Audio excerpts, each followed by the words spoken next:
It's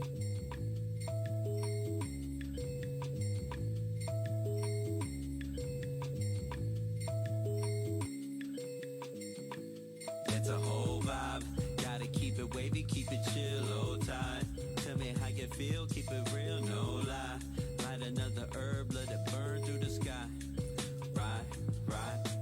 Sipping on sangria, playing that snow Allegra. Hoping moments like this go on forever. Catch me lounging pajamas in a sweater. Especially when weather's looking sloppy. I turn into a homebody, cause it's the weekend. I don't feel like partying, I feel like sleeping. I don't work tomorrow, think I might just sleep until about noonish. I've been working hard, think I deserve to do this like once in a while. Cause this isn't my usual style. My mind is moving past the limit every minute to mile. I appreciate the time when I can sit on the couch, turn the music up and just zone out, cause it's a whole vibe. Gotta keep it wavy, keep it chill, low tide.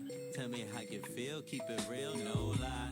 Light another herb, let it burn through the sky. Right, it's a whole vibe. Gotta keep it wavy, keep it chill, low tide. Tell me how you feel, keep it real, no lie.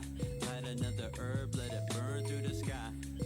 Right, it's a whole vibe. It's a whole vibe. Yeah, it's a whole vibe.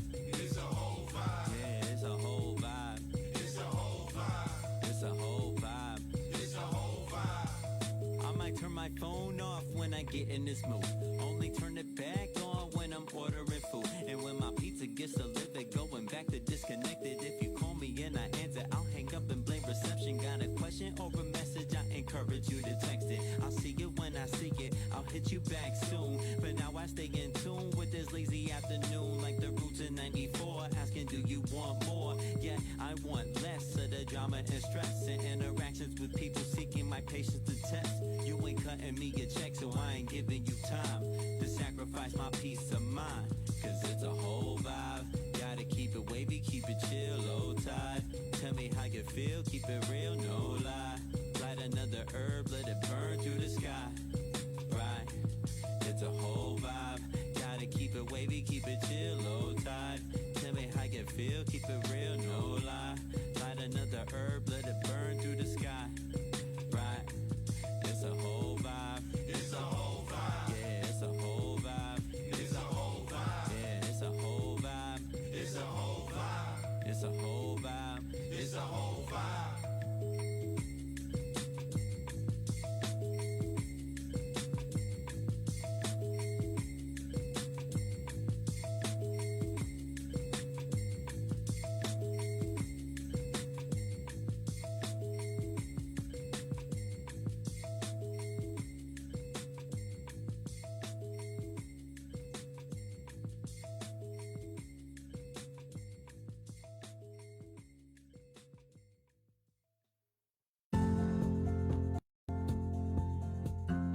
Rise and shine. Pour yourself a cup of coffee and tune in to Good Morning Aurora. News, weather, and really cool interviews. Monday through Friday from 8 to 9 a.m.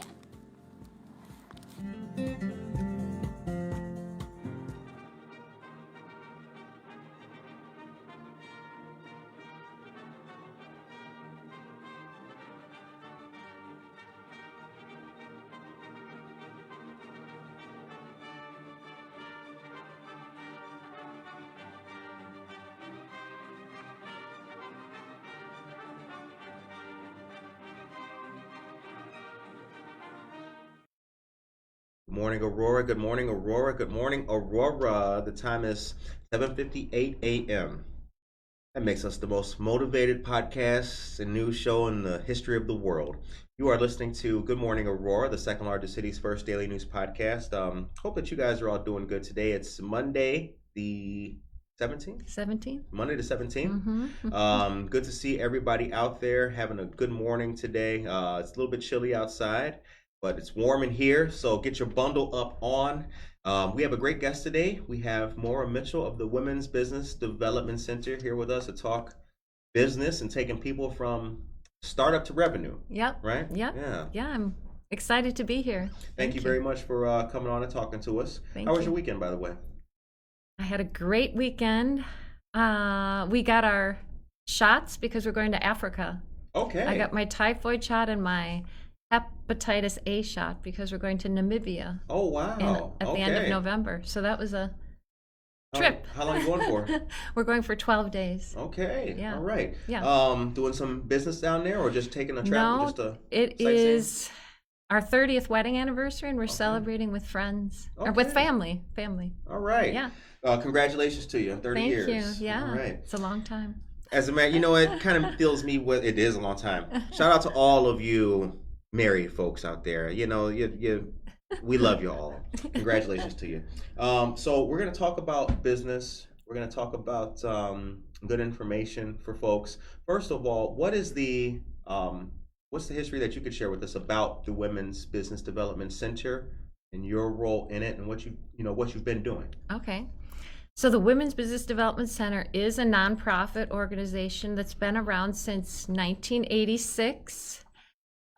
We mainly focus on assisting women start up, scale, and then do succession planning for their businesses. But we do help anyone who comes to our center or who calls in. Now we're doing Zoom calls. But we offer access to connections, access to capital, and access to contracts. The connection side of things, we offer free one-on-one advising sessions. So you can come and have a phone call or a Zoom session with one of our many advisors. We have about 10 advisors that will help you with your startup scaling or succession planning questions. We have access to capital, so we are a micro lender, so we can lend up to $25,000 for startups, up to $50,000 for established businesses. And we also have a Kiva program that we are the manager of, and that's a crowd lending platform where you get loans for 0% interest. Okay. And then we have access to contracts. We help you get government contracting, corporate contracts, and export contracts. So that's it in a nutshell. We have a lot of other service offerings, and there are 40 of us that are working for the center. We have offices in the Loop, offices here in Aurora, offices in Little Village, and offices in Richton Park. And then we do Women Business Enterprise Certification for a 9-state region. So we help women, if they're 51% owned, operated, and managed, get certification. Okay. Yeah. Awesome. When you, and in your activities, are you meeting women who are primarily knowledgeable in some fashion about what they're doing, or do you meet primarily people who, really have no experience whatsoever in their own business? Are you meeting people with at least a little grasp of what they're doing, or are most folks a novice to what they're doing? Most people are a novice, yes. So I'm the managing director of entrepreneurial services. Okay. And so a lot of people come in to the center and I get the newbies. My team gets the newbies. So people that have not yet started a business, don't have a clue about business terms, but they have a passion for something. Usually, sometimes not even. Sometimes they want us to help guide them on an idea. So it is usually, I would say about 80% of the people that I work with have an idea. Okay. Yeah. All right. Now, Richton Park, Aurora, Little Village, what's the strength of the, in each of them, from your vantage point, what's the strength of the women in business in those areas, and what kind of businesses are popular there? I would assume but really wouldn't know. Like in Little Village, there's a lot of restaurants and startups of that type of nature, as Right. opposed to this type of business. What do you see in regards to the types of businesses? So my client base and I operate out of the Loop, is mainly educators, professional services, therapists, teachers that want to start up something. In Aurora, it's very similar because it is another large city. In Richton Park, and in Richton Park is similar to the Loop, and you're correct about Little Village. It is a lot of restaurants, and it's a large Hispanic community, so it's food and spas and makeup. I like that. Yeah. Well, the food part, right? Yeah. Curtis wearing makeup? Yeah. Well, you gotta try new things. Okay. And the educators, is that I've heard that the pandemic, for example, has forced a lot of educators and teachers to try new avenues. Yeah. Is that the result of that? Are they coming to you and saying, I've had it with teaching classes and education. I want to start making this? Yeah. Wow. In fact, I had a client like 2 weeks ago. She had taught in Chicago public schools and decided she'd had enough after about 15 years, and Wow. she started a tutoring company. So I was helping her get started on that. Okay. Does your idea make sense? Mm-hmm. Is there a market need for it? Because the number one reason for startup failure is that there's lack of market need. Right. Yes.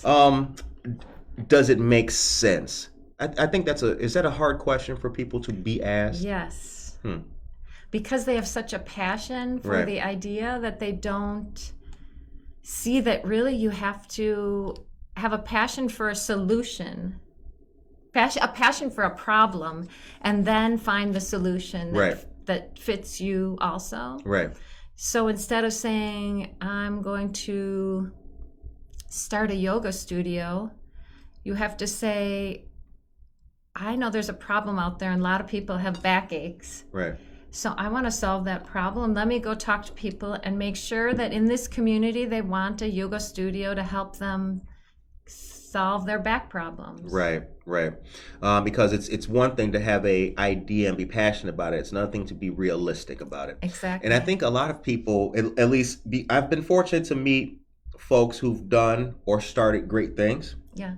And for a lot of them, I think they think that the strength of the idea is enough to carry it through, and that's not always the case. Yes. That's not always the case. And plus, that yoga studio, for example, I mean, even if there is a need in the community for the yoga studio, are there other yoga studios nearby? Will you be competing with other ones? So all of that kind of goes into it, right? Yes. In fact, the passion kind of clouds their vision. I had a client last week, and he has a t-shirt line, and he's convinced that people are going to buy his t-shirts, but no one is buying them. Right. So we worked together and we started saying, okay, we're going to get out in the community and see if people really like my t-shirts.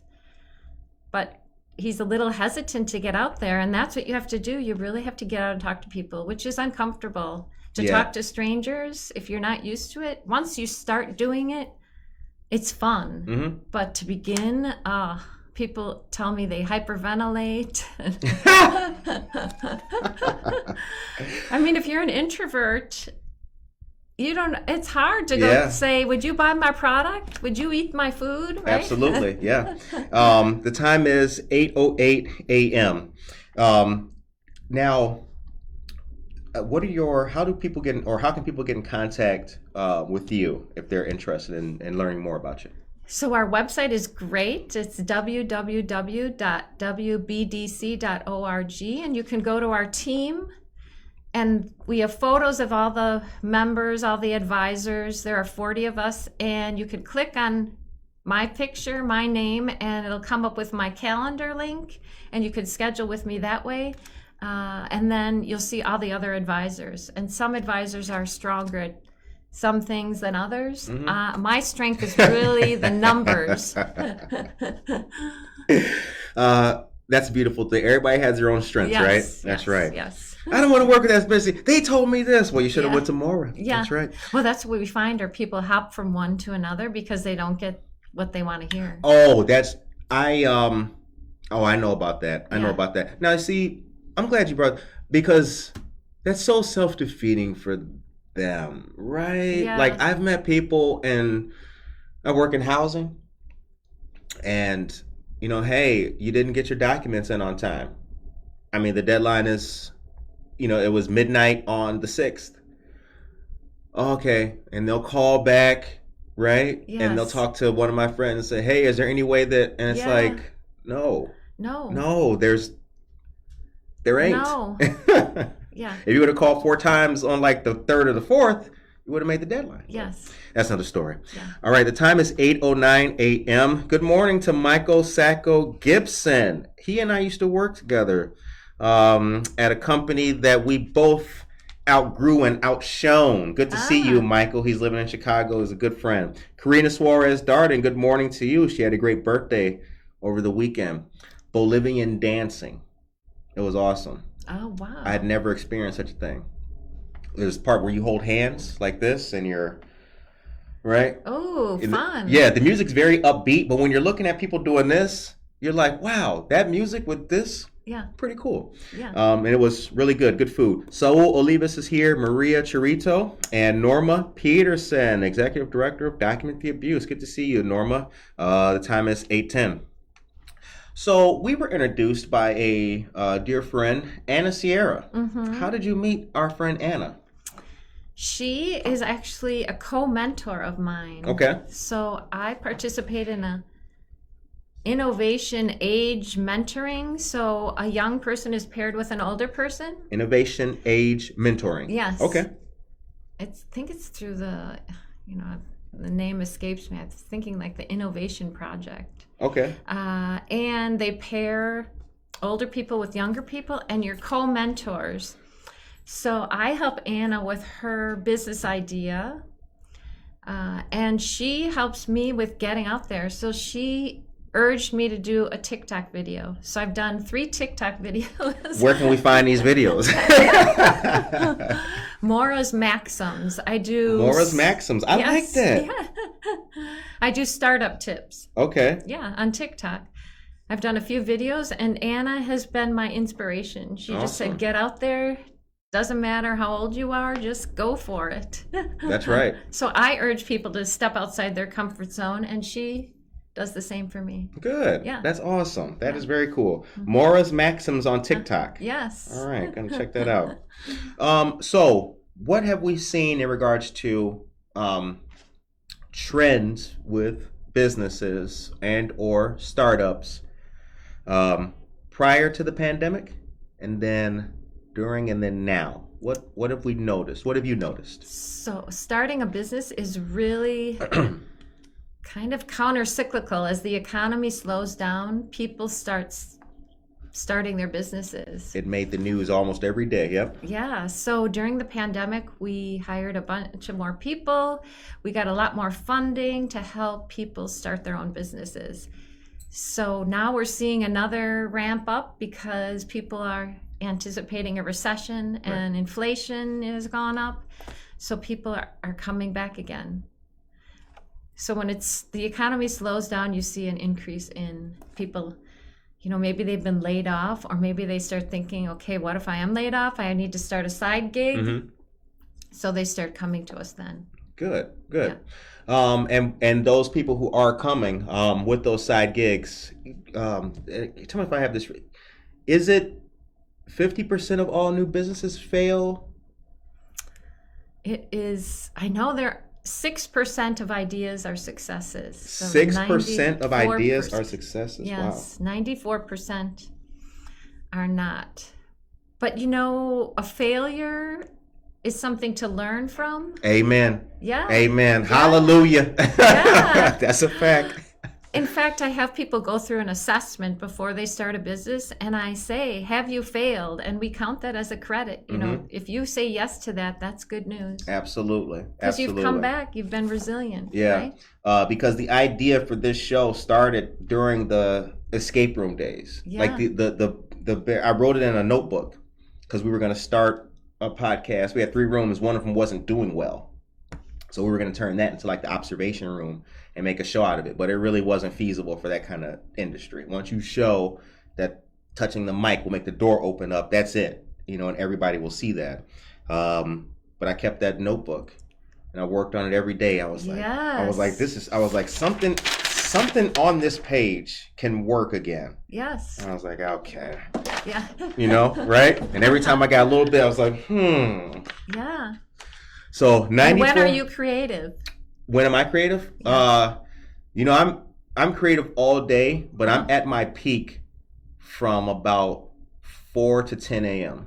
Oh wow. 4 4 a.m. 4 to 10 a.m. is that's the mad scientist realm right there. Yeah. Yeah. But I kind of get inspiration all day. Yeah. And I write down a lot of stuff. So even if it doesn't make sense to me, it'll come. I feel like things will come back around in some way, because you never know when that you never know when that spark will happen that'll make the flame start. Yeah. So I've always been and I drew. That was my first passion. I'm an artist, so I was always drawing. So I'm used to drawing something, and one little leg of the elephant is wrong, and I'll scrap the whole thing. And I learned not to do that. Yeah. So my mind works to like not throw it away. I don't throw it all away. Good. There's always something to be gained, even from a failure. Yes. Yeah. But for people in businesses and their failures, sometimes those failures can be catastrophic and be the end of the business or the idea. Right. What's that like? And I'm sure there's a difficult conversation in each one of those. Yes. And I know people have dissolved for so many different reasons, whether it be team members or partners. It's hard. It's difficult. And you want to cut your losses. Sure. Right? So it is better to wrap up and to stop rather than keep trying and drag on and spend the money. I'm really against spending money. Mm-hmm. I don't like to see people spend too much money to start up or to wind down. It's better to like take your creative time and think about how you can either pivot or change your idea or switch to another industry that could make more sense for you rather than continuing to drag on. But that's right. It's difficult to admit that you failed, right? Well, for me, it's not. It is for people, though. It is. Yeah. It is for people, because I think here's the human nature part of it. People's entire everything is wrapped up in the thing. Yeah. Right? So Yeah. if my Etsy shop fails, I've failed. Yes. It's not just my idea failed. Yes. And that's what can be catastrophic. And that's when I was talking about the people who had been journalists before or had been in journalism. The Yes. mere thought of somebody trying it without all of the education, knowledge, or experience, to them is unfeasible. So the only advice they can give you is don't do it. Yeah. But I think, or rather I should ask, how do you counteract that for people? Are you able to tell people, do you guide them about the failure? You mentioned, like, if you had a failure, that's a positive point for you. But what steps do you take to reassure them that their failure is not fatal?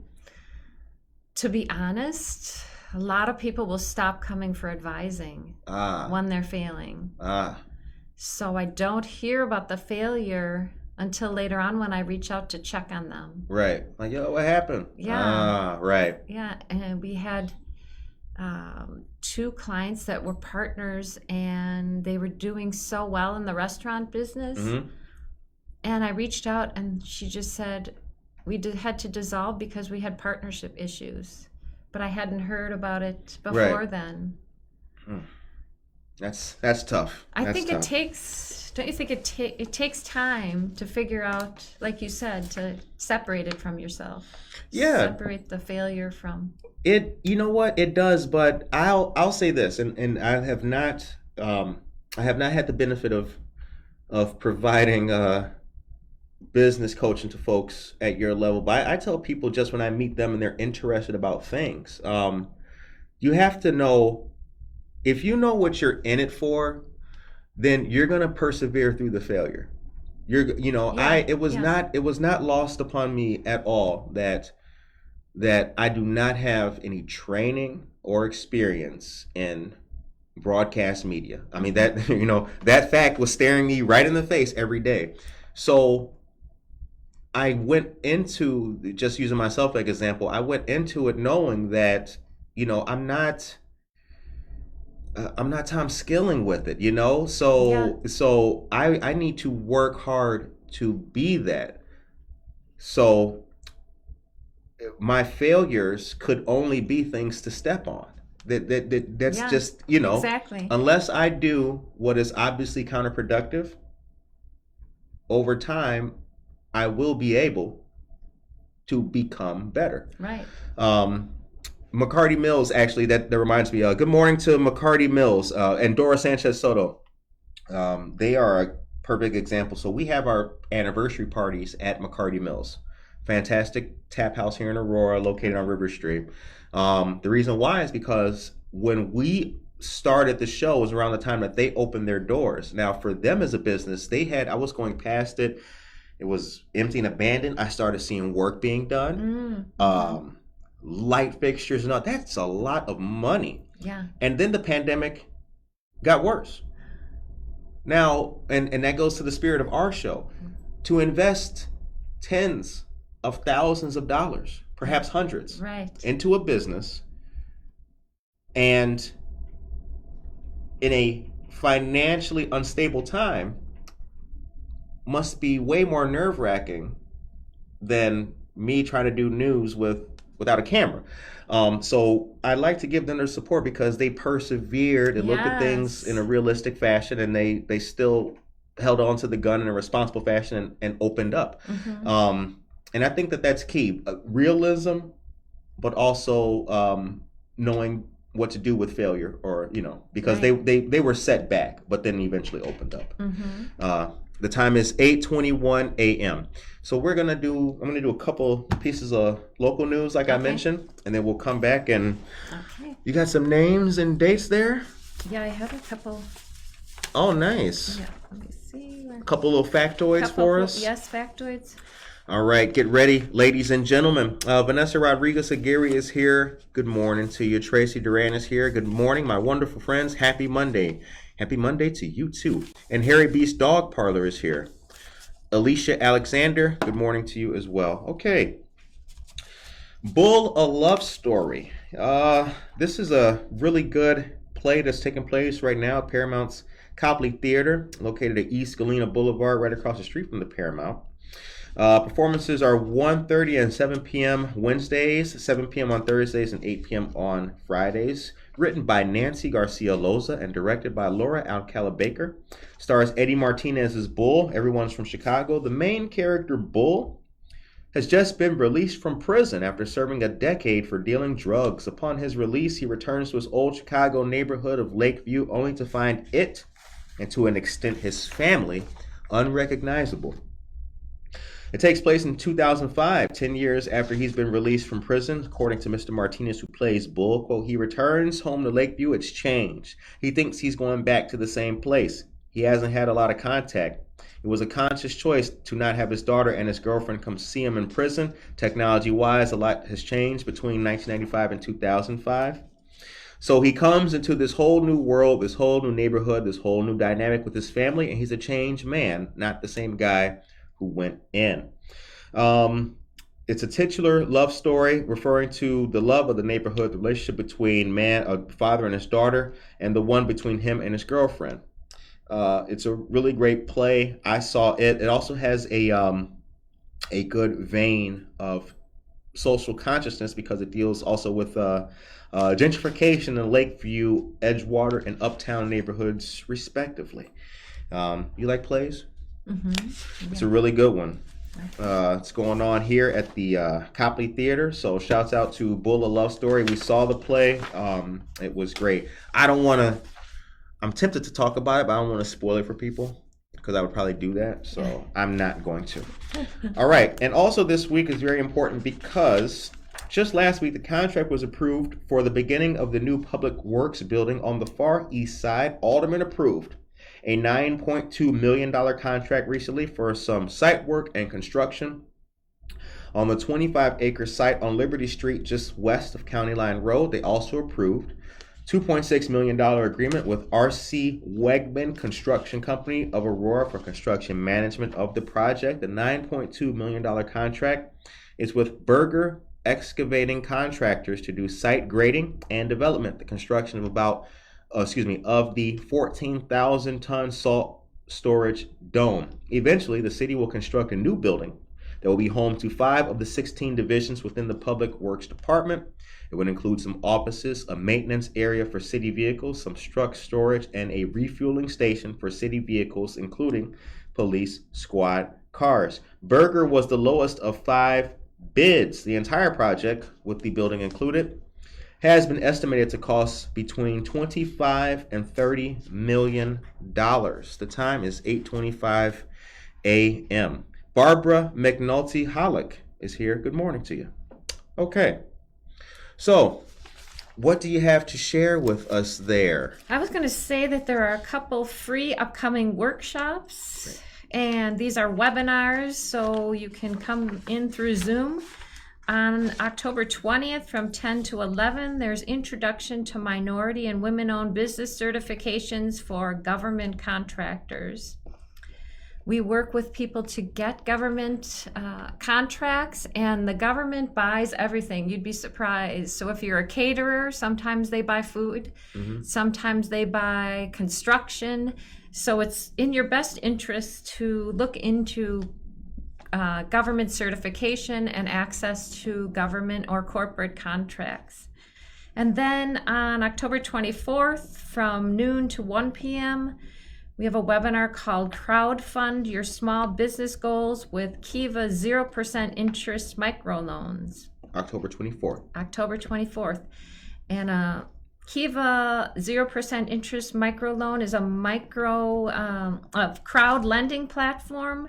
So you'll learn more about the application process, eligibility, and what makes a high quality crowd lending profile. You can go to our website again, www.wbdc.org, and we always have upcoming events. Usually we have something once a week. Okay. Yes. All right. Very active. Yes. Okay. And these are webinars, correct? These are webinars, yes, so everyone can join. All right. What's the biggest impact the pandemic had on you professionally with everything? What was it like dealing with? And can you take me and the listeners back to, take us back to the week where you knew it was all going to change? Oh my goodness. It was March 13th and I started driving into the office because people were afraid of catching COVID on public transportation.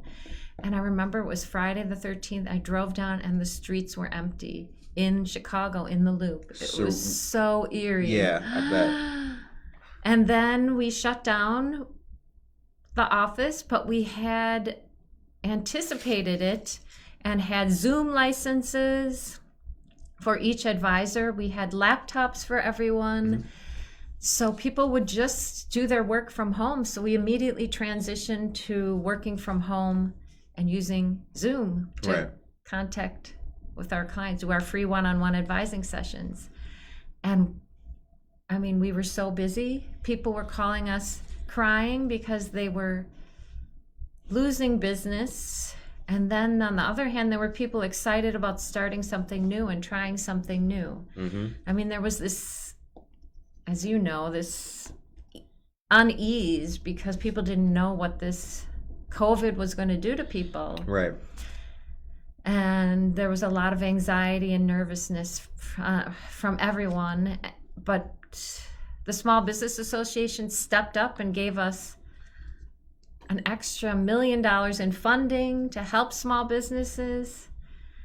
So we held hands with a lot of people to help them through, but it was difficult for, especially hospitality industry. We had a lot of people crying on the phone. Right. What industry took the biggest hit? I would say it was the hospitality. Restaurants, yeah. Hotels. Now I recall from my time interning that it was I believe the ILDCEO, Department of Commerce and Economic Opportunity. Right. Is that who funds the SBA or is it the other way around? The other way around. Okay. The SBA funds the Illinois. Okay. Yeah. I saw a lot of activity under that auspice of getting businesses started. That's when I think the state really went into overdrive of trying to help keep things afloat Yes. in the industry. Yeah. In fact, the Illinois Department of Commerce and Economic Opportunity is one of our largest funders. We are an SBDC. We have an SBDC at the Women's Business Development Center, and DCEO funds us and funds our work. Nice, Yeah. nice. So we can offer, that's why we can offer our free programming. For those of you listening, get to know the SBDC, the SBA. Yes. Get to know Maura Mitchell so Yeah. you can get your life together. Get to know everybody, all the moving parts. Dora Sanchez Soto is here. Good morning. Anna Sierra is a wonderful young lady and entrepreneur. That is right. She was at our second fundraiser for my company, the Neighbor Project. Okay. She provided us the sweet treats, Oh, cupcakes and what have you. yes. They were absolutely fantastic. And Gloria Gerardo is here. Good morning to you, Aurora. I hope to have you have a nice weekend, to have a blessed day today. Amen. Now, have you had her custom treats? I have not. You No. haven't? Oh, she hasn't given you a box of anything for thanks? Yeah, we have to. That's a good idea. Yeah, they're absolutely fantastic. I've heard. Yeah, she does a I've great heard she's job. had some great opportunities too. Yep. And upcoming opportunities to possibly sell her cupcakes and cakes. So So moving forward now, what should people be in regards to information, with the exception of the webinars that you'll be having? Is there any upcoming business related trends that the business owner, small, perhaps medium, should be on the lookout for? Is there any legislation, perhaps, that is going to be coming to make a difference in business? Well, I am offering a webinar on November 2nd where we do a strengths, weaknesses, opportunities, and threats analysis. SWOT. Yes, SWOT. In anticipation, well, we're already in the inflationary period, but this webinar will kind of start thinking about opportunities during these times, Right. and threats, because you have to be prepared for increased costs of, I was talking to Anna about it. All the ingredients in her cupcakes and cakes have gone up. So what do you do? In the webinar, we'll talk through that. What are your strengths that can help you overcome the threats? What are your strengths you can use to develop new opportunities? I don't know of any new legislation. We are seeing some grant funding start up again to kind of follow up after the pandemic. People still need funding. I know there's a Cook County, but that won't pertain here. Cook County Grow Grant that the Women's Business Development Center is involved in if you have a business in Cook County. There's a Comcast Rise grant opportunity, and on our website we do have a list of grant opportunities. So if you look there, there might be something that pertains to your business. Awesome. All right, the time is 8:33 a.m. What do you like most about what you do? I love solving problems. Okay. Yeah, and I love seeing people succeed, and I guess three things: connections. I love it when I can think about, I've been doing this for 5 years, so I've helped over 2,000 people. Wow. And I keep track of my clients by industry, and if I can pair up two people that are within the same industry and they can help one another, I love that. Oh, it makes me so happy, because I say I know a little about a lot. Right. So I kind of have a thin layer of knowledge on so many things. But if I can pair up two people that know a lot about one particular thing, it makes me happy. That's awesome. Yeah. That's awesome. Solving problems. Yes. Solving problems is fun. Solving problems is fun. I think for me, what I like about doing the news, I don't know if it's necessarily solving problems, but are you familiar with Radio Free Europe? Yes. You know, so back when the bathroom days of the show, like that's what I thought I was doing. Oh, yeah. Like I thought, yeah, like the pandemic was 2 months old. Like, I really thought that. Yeah. I thought that I was feeling that. Like, this is like occupied France, right? Yes. Like, I'm gonna, Yeah. I'm gonna get the allies to come in and help us. Yeah. Because I think at least for me, and I'd like to know what you think, but if you've been through something before, kind of makes you want to help others to get through it. Is that any type of a log on your fire as well? Do you have an experience in business and having it come up personally and grow? Is that also kind of what drives you? I had my own business probably 10 years ago. I didn't fail at it, but I was doing a contract and then got hired. So I became an employee where I was a contractor, so my business kind of dissolved. I knew at the time I didn't have all the resources, so I think that's where it comes in. You know, I know what my strengths are, and I am willing to admit my weaknesses, and you have to have a team that kind of balances you, so complement your weaknesses with someone else's strengths. Right. Yeah. This person can read, I can write. Yeah. Now we can get by. Yeah, exactly. So where were you born and raised? I was born and raised in Brookfield, Wisconsin. Brookfield, Wisconsin. Okay. Yeah. Wisconsin's a beautiful state. It is. Don't know anything about Brookfield, but if it's anything like the rest of Wisconsin, I've been to Fond du Lac. Oh yeah, Fond du Lac. Really nice place. Very cool. What's the Wisconsin experience? Is it anything comparable to the Illinois experience? And how's business in Wisconsin? You know, my family has a manufacturing business, and I'm on the board of directors for that manufacturing business. And we've suffered through the pandemic. Right. We build big sheet metal boxes out of steel. So we saw steel prices go up. We have a factory, and people suffered through COVID. And then with the whole, people leaving to go to other better employment, we saw a lot of turnover. So we had to deal with a lot of unemployment, sickness, inflation, pricing, productivity issues. So Wisconsin is, it's seeing the effect of the pandemic. We're starting to come up now, but now inflation has hit and it's starting to affect the steel prices. Has the world of working changed? Yes. Okay. Talk about that. Well, at the Women's Business Development Center, we used to go in 5 days a week and see people in person. So I think if you are in the professional services industry, you have shifted to a new model. We're going in 2 days a week to be in person, but we haven't started seeing clients in person yet because Zoom is effective. We will get back to seeing people in person because some people want to still come in. Right. But I think the world of work has shifted to figuring out how you can do things from a distance, how you can use Zoom and use other tools to do things from afar. I mean, we're reaching so many more people for our webinars because they don't have to drive into the Loop or drive and find parking in Aurora or go to Little Village and try to find parking. So our services have expanded. Okay. Yeah. All right.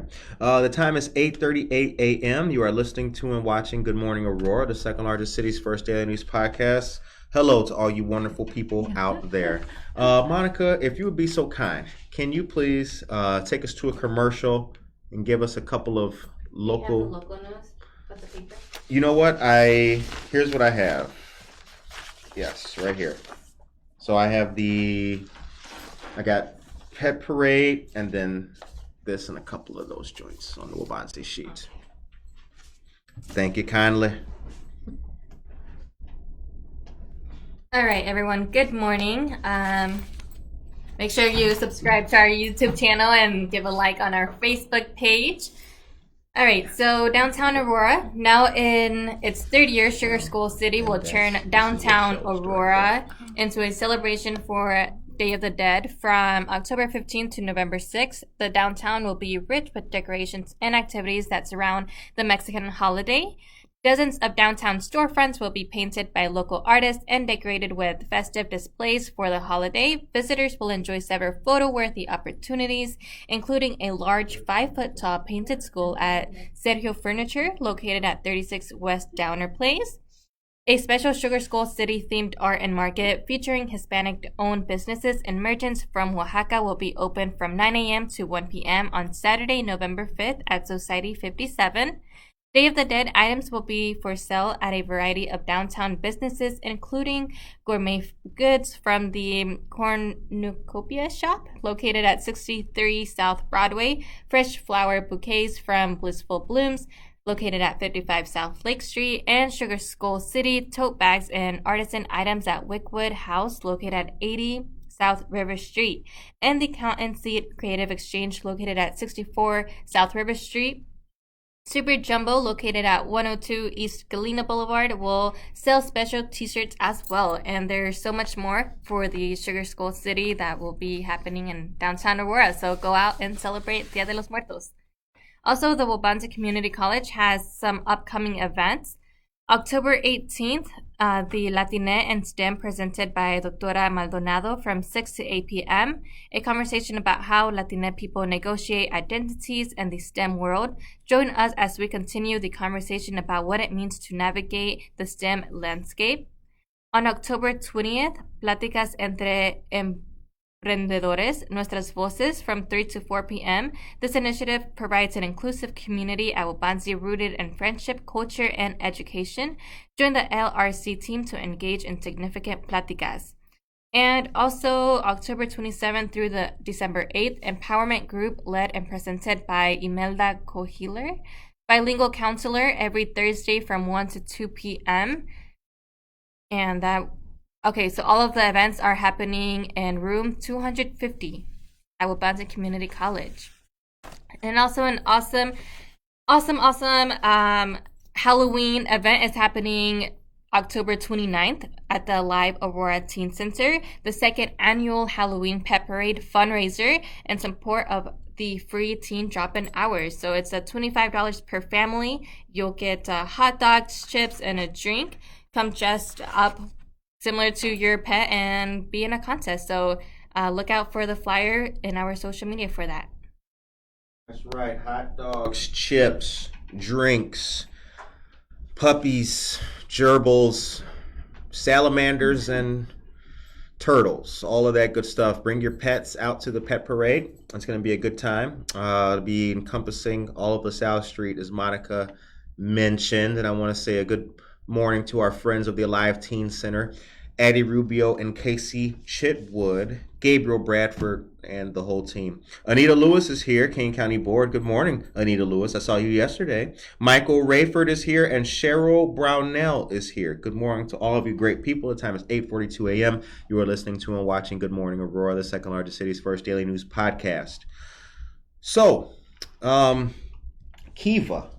You've mentioned, what is Kiva exactly? Can you mention? A micro lending platform. Right. We're a manager of a Kiva. What it involves are people that need a loan for starting up or scaling their business can get up to $15,000. What you have to do is you have to get, I believe, 25 followers that will lend you $25, $50. Once you have a certain number of lenders from your friends and family and your network, Kiva will put you up on their international platform, and based on your marketing and your business plan and a video, people can see what you're doing in the community and then give you more money. So you can get up to $15,000, and if you reach the limit, then you get the money. If you reach the goal, then you get the money. If you don't get there, then you don't get the money. But a lot of our clients are getting the money. They're reaching it. And then they use the money. You have to say what you're using the money for, because then people will believe in that. Right. And then you pay back Kiva, and they distribute it to the people that have lent the money to you. That's awesome. But 0% interest is amazing, especially as interest rates are rising. Right. That is absolutely wonderful. Yes. Okay. Now, again, you are in the Loop office. There's Yes. offices in Richton Park, Little Village, and Aurora. Aurora. Yes. Okay. Yes. Harriet Parker works for the SBDC here. She's a dear friend of the show. It's interesting. And Minerva Yes. as well, as we mentioned too. Yes. Interesting. We got a lot of friends. Uh-huh. Who knew? Yes. Who knew? Yes. So our office is at 43 West Galena Boulevard, and Minerva is there. She's not taking in person yet, but will be. But yeah. She'll be helping people, and she speaks Spanish. So yeah, 43 West Galena. That's the Chamber of Commerce building and Yes. offices. Yeah, I was there for their was it just about a week ago, for their networking events that they have in there. They have chamber events like 11 o'clock a.m. okay. Really good events. Okay, Michael Rayford is here. Hashtag How Many Works. Good morning to you, Michael. So right now, as you and I sit here, one of the big discussions taking place is about business are grants for minorities and women. There's a plethora of opportunities. Like, for I'll give you an example. I'm in another YouTube program. YouTube has opportunities for minority and women creators. So I'm in another YouTube program, and Buenos Dias Aurora hit a new mark on Facebook, and we're now in another little program, and we can earn stars for Buenos Dias Aurora now on Facebook. So when we check these boxes personally, I see there's a lot more boxes to check, and they send surveys now based on the numbers that we're doing. We get a lot more surveys now about what we think and how does it feel as a minority company. So the question is, why is that a thing now?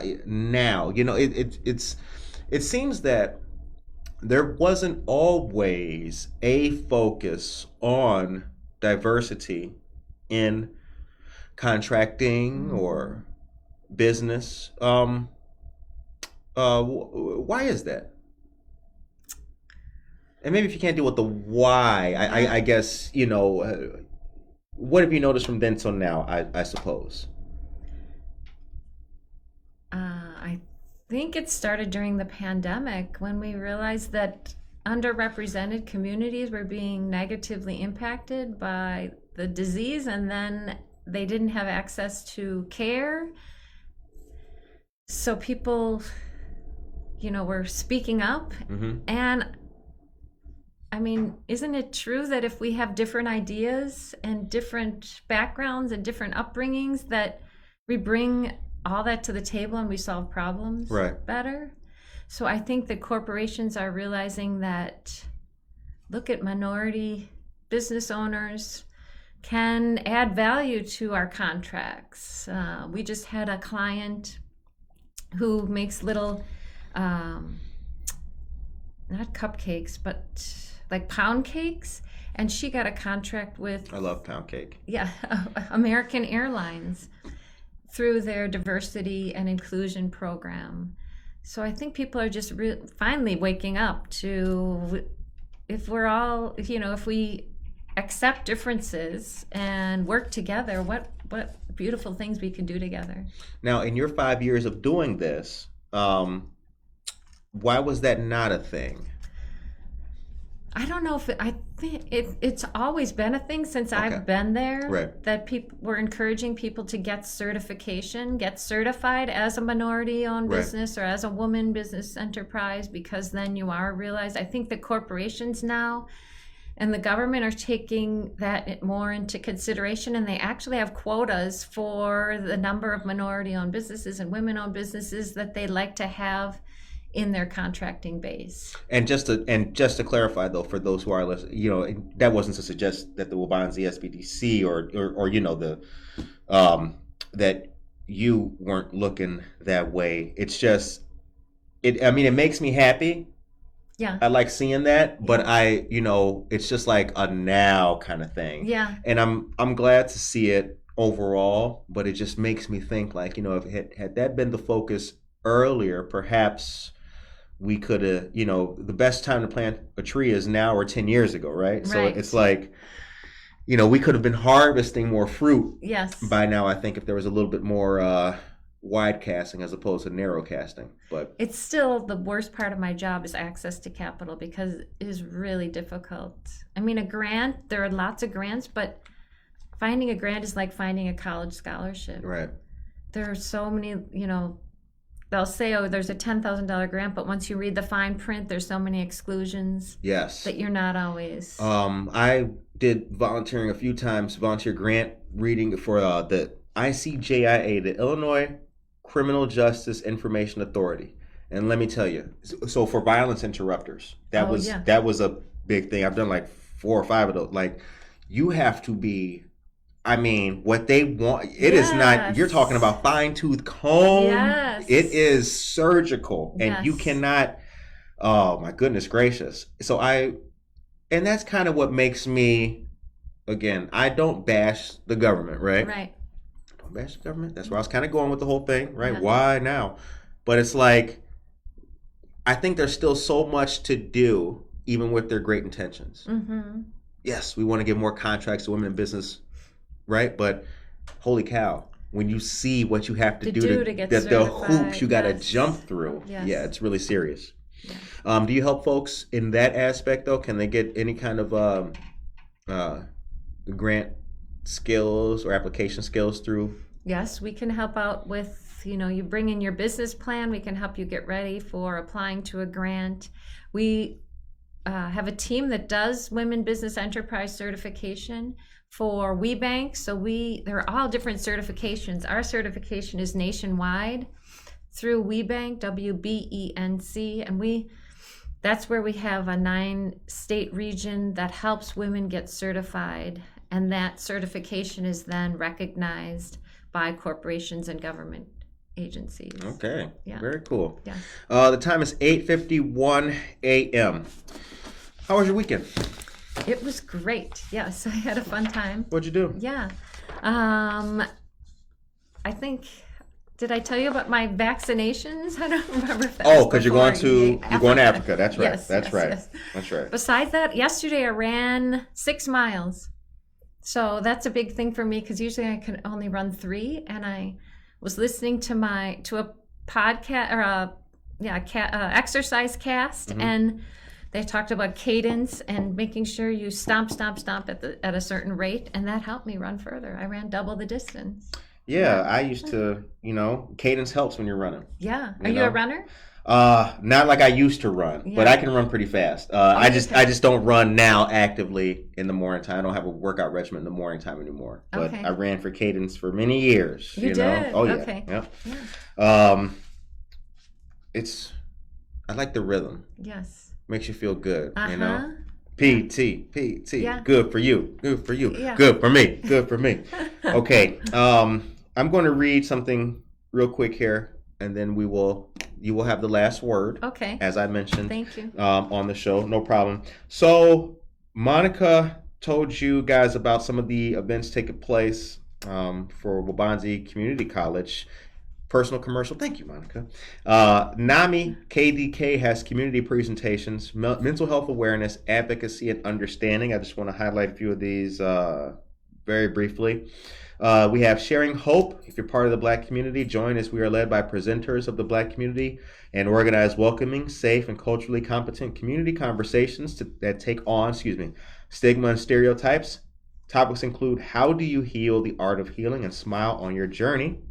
Ending the Silence is designed for middle and high school students, parents, and staff. Ending the Silence is a 50-minute in-school presentation during which participants learn about mental illness directly from the family members and individuals living with mental illness. And Our Own Voice is delivered from someone in recovery. This unique presentation shines light on the journey of someone's life experience with mental illness. And then there's Compartiendo Esperanza. If you're part of the Latinx community, join as they are led by presenters that organize welcoming, safe, and culturally conversations that take on stigmas and stereotypes. And those topics include Sanando Juntos, Las Raíces de Nuestra Sanción, and La Mesa. Very good. If you're interested in those, you can contact Kimberly Meebane at programs@namikdk.org. Awesome. The time is 8:54 a.m. Did we forget anything? Do you guys have Instagram? We do have Instagram. You do? And Facebook. Oh, yeah. Yes, and LinkedIn. Okay. So, all right. yeah. LinkedIn, Follow Facebook. us. If you go to our website, you can see all of our handles. Okay. So the show ends on a positive note. Okay. What is your message today for the people of Aurora? And one more thing, actually. Okay. How can we contact you? What's your email address? My email address is mmitchell, MITCHELL, @wbdc.org. Monica, could you put that in the chat, please, for our fantastic listeners? Anybody out there who has questions, they can reach out and ask you about them. And I have a phone number if people want to call please. for one-on-one advising. It's 312-853-3477, extension 100. If people want to call, our client services assistant, LaMonica, will set you up with advisors. All right. Yeah. Very good. Thank you Yeah. very much. All right. So Mondo is here. Good morning to you, Mondo. Saw you yesterday, too. And Cindy Morales. All right. So the show ends on a positive note. What is your message today for the listeners, people of Aurora and Richmond Park and Little Village, the whole world, the whole state, You know I what? guess. I think I'm going to use one of my favorite quotes lately by Eleanor Roosevelt, and it's do one thing every day that scares you. Whether it be doing a podcast, because I was a little nervous about this, running a race, thinking about starting your business, scaling your business. Get out there and just take a step outside your comfort zone. I think it's so exhilarating to do it, but people are hesitant to do so. Mm-hmm. Yeah. It's a rush. It's a Yeah. rush. But when you're done with it, you're like, wow, Yeah. that was something else. Yeah, look at what you did. Look at what you set up, and it was because you stepped outside your comfort zone. Absolutely. Yeah. Absolutely. Yeah. I encourage people to do that because not only will it make you feel better, but you could find something else when you step outside of your comfort zone. Yes. That really shocks and awes you. And that's happened to me a few times on this show doing this. Yeah. I've been outside of my comfort zone a couple times, and it's proven to be very, very what's the word I'll use? Very enlightening in a positive way. Like an aha moment. Exactly. Yeah. Yeah. I've had a bunch of those doing this show, and each one has made me a better person. That's good. Yeah. Yeah. All right. So the time is 8:57. Matt Hansen is here. Good morning to you, Matt. Vanessa Rodriguez Aguirre says, "I love the work you all do at Minerva." Can you scratch that up? I love the work you all do at WBDC. I collaborate with Minerva often. Great. Yes. Good to hear. Yes, absolutely. Yeah. All right. Matt Hansen is here. Good morning, Matt. So this was a great episode. I want to thank Maura for coming on to the show. We Thank you very so much much. appreciate you. Yep. Thank you so much. And shouts out to our dear friend Anna Sierra. Yes. Another great conversation turned into another great episode. All of you guys, Good Morning Aurora will return on Wednesday. Tomorrow is another great episode of Buenos Dias Aurora, so be sure to tune in tomorrow morning. Thank you to all of our friends, listeners, fans of the show, elected officials, and colleagues. Take care of yourself and each other.